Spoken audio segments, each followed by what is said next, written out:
जय हिंद दोस्तों। आज हम लोग जानेंगे योज्य प्रतिलोम और गुणात्मक प्रतिलोम के बारे में। ठीक है ना। योज्य प्रतिलोम किसे कहते हैं और गुणात्मक प्रतिलोम किसे कहते हैं, इसको आज बारीकी से समझते हैं। ठीक है ना। तो सबसे पहले जानते हैं योज्य प्रतिलोम के बारे में। योज्य प्रतिलोम किसे कहते हैं, तो वह संख्या जिसे किसी संख्या में जोड़ देने से, वह संख्या जिसे किसी संख्या में जोड़ देने से उसे शून्य बना दे। क्या बना दे? उसे शून्य बना दे, योज्य प्रतिलोम कहलाता है दोस्तों। ठीक है ना। वह संख्या जिसे किसी संख्या में क्या कर दे, जोड़ दे। क्या कर दे? जोड़ दे, तो उसे शून्य बना दे। क्या बना दे? शून्य बना दे, तो उसे कहते हैं योज्य प्रतिलोम। ठीक है ना।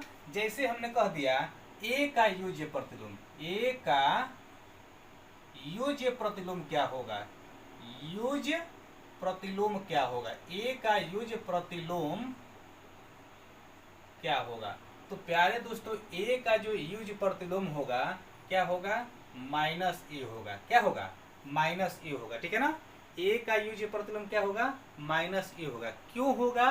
तो अभी अभी हमने परिभाषा में पढ़ा है कि वह संख्या जिसे किसी संख्या में जोड़ दे। मान लीजिए कि हमारे पास एक जगह पर मान लीजिए कि दो है। क्या है? दो।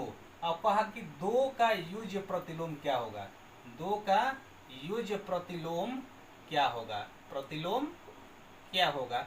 तो हमने कह दिया कि जैसे ए का योज्य प्रतिलोम माइनस ए है, तो एक जगह पर हमने दो कर दिया, तो यहाँ भी यह माइनस है और एक जगह पर दो कर दे। और कह रहा है कि उसे जोड़ देने से शून्य बना दे। क्या कर दे? जोड़ देने से। तो जोड़िए ना, ये दो आप प्लस माइनस दो जोड़ दिया इसको, तो ये हो जाएगा दो, आप प्लस और माइनस का गुणा होगा तो माइनस दो बराबर कितना हो गया, जीरो। यानी कि दो में माइनस दो को जोड़ा तो हमारा क्या हो गया, जीरो होगा। तो कहने का मतलब यही हुआ कि ए का योज्य प्रतिलोम माइनस ए और दो का योज्य प्रतिलोम माइनस दो। यानी किसी भी संख्या का अगर योज्य प्रतिलोम पूछता है दोस्तों, तो उसका चिन्ह जो होता है बदल कर लिख देते हैं। जैसे अगर कह दिया कि माइनस दो का योज्य प्रतिलोम क्या होगा, तो हम बोलेंगे प्लस दो होगा। क्या होगा? प्लस दो होगा। अगर कह दिया माइनस 10 का योज्य प्रतिलोम क्या होगा, तो हम बोलेंगे प्लस 10 होगा। क्या होगा? प्लस 10 होगा। 100 का योज्य प्रतिलोम क्या होगा, तो हम बोलेंगे माइनस 100 होगा। ठीक है ना। उसके बाद जानते हैं गुणात्मक प्रतिलोम। गुणात्मक प्रतिलोम किसे कहते हैं, तो वह संख्या जिसे किस संख्या में क्या कर दे, गुणा कर दे, तो उसे एक बना दे। क्या बना दे? एक बना दे, तो उसे क्या कहेंगे, गुणात्मक प्रतिलोम कहेंगे। ठीक है ना। जैसे कह दिया कि ए का गुणात्मक प्रतिलोम क्या होगा, ए का गुणात्मक गुणात्मक प्रतिलोम क्या होगा, प्रतिलोम क्या होगा, तो हम कहेंगे प्यारे दोस्तों 1/1 होगा। क्या होगा?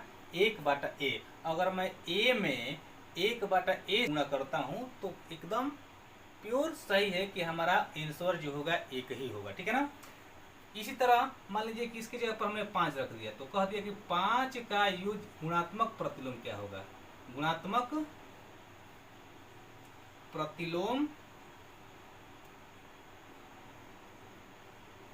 क्या होगा, तो हम कह देंगे प्यारे दोस्तों 1/5 होगा। ठीक है ना। इसको प्रूव करके देख लिया जाए, तो अगर मैं 5 में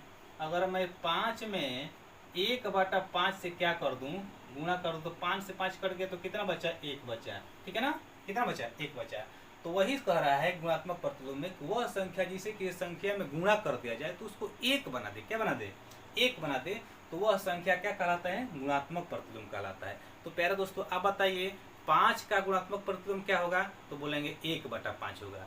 10 का क्या होगा, तो 1/10 होगा। ठीक है ना। और वही पूछ देगा कि 1/10 का गुणात्मक प्रतिलोम क्या होगा, तो बोलेंगे कि 10 होगा। ठीक है ना।